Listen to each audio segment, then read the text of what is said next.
Hello, I'm Ron Mock. I first came here as a freshman, which I did in the fall of 1973.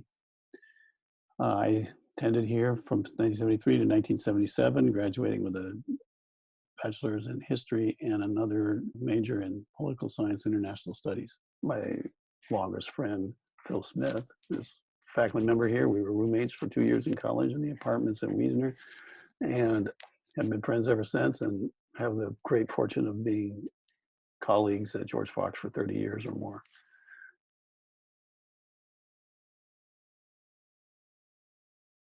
Rules of the campus required that we attend chapel 3 times a week. We had to sign little slips of paper to show that we were there and turn them in on our way out.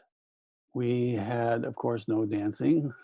There was no drinking or substance abuse on campus. Women had to be back in the dorms by 11 o'clock at night. I think it might have been a little later on the weekend, but they had a curfew. The men did not have a curfew in 1973 or any of the time I was there through 1977. They allow dances now, which we didn't have in those days. They actually sponsor them on campus.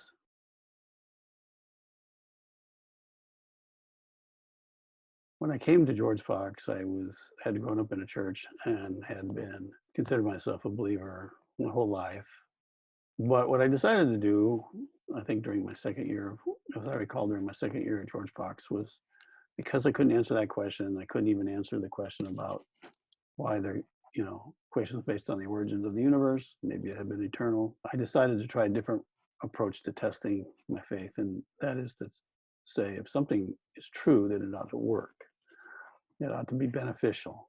If it's not beneficial, then it's either not true or it's worthless. Faith was just constant in everything we were doing.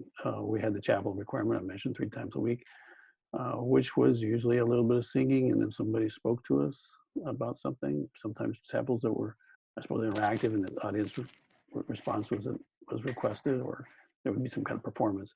But usually it was somebody speaking to us. So the fact that your professors didn't always talk about their faith every day, but it was clearly underlying it and would come up in almost every class. And we would ask questions about topics that connected to our faith or from a faith perspective. We could write papers that included discussion of our faith, or sometimes really asked us directly to address it. All that was part and parcel of it. And most of my colleagues at college and undergraduate were people of faith, and it would come up naturally in our conversations.